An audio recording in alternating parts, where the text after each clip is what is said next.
بسم الله الرحمن الرحیم. راځو دریم درس حروف مقطعات. دا صورت په ابتدا کې راځي، منځ کې چرته نه راځي. حروف مقطعات قطع یعنی لیکل شوی هو یو شی یعنی یو زیری خو لوستل کېږي بیل بیل. دی کې دا خبره یاد ساتل پکار دی چې دا حروف مقطعات صورت په اول سر کې راځي او دی کې چې کوم دا مدونه دي غټ دی مدونو ته مد لازم وایي. لازم معنا دا ده چې مد په پکې خامخا کوو او کچیرته مد ادا نشي نو دا د دې دا تلفظ چې به صحیح نه ده. مثال په تور باندې زه دا درس تکراروم. الف لام میم. میم کې هماغه خبره ده چې پوزې د به آواز نه وړو، خو دلته چونکې میم باندې شد دی نو غنه پکې کېږي. غنه هغه ټیم کېږي چې کله مونږ لام دې ټیم کې غنه کېږي او چې کله بیا میم تلفظ کوو می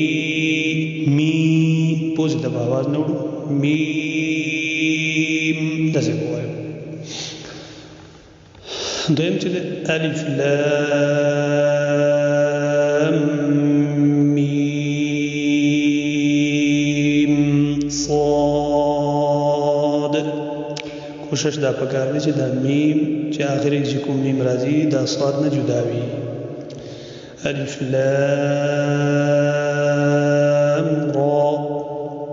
مخکې موږ ویلو چې را چې کله ډک وي او کله تشویل دلته به ډک وایو ځکه چې زبر دی ورباندې. الف لام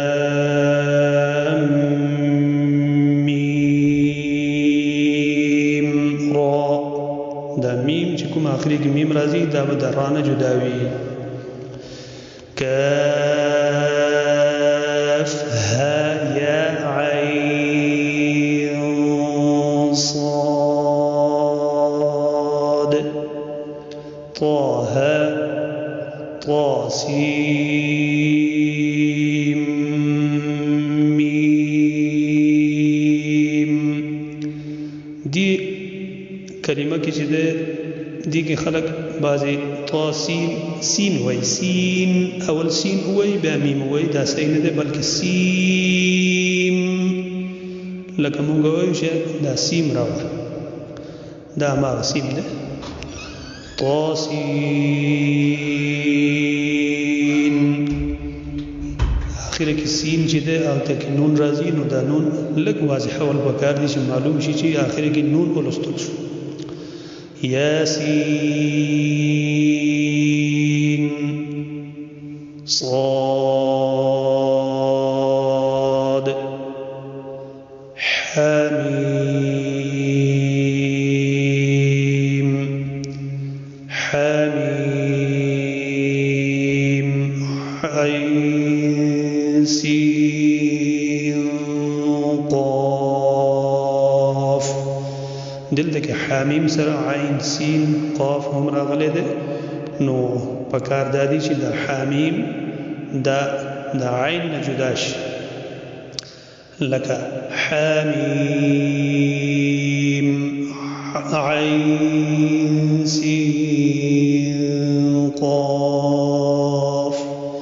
همدارنګه مخکې چې زونو قاف نون.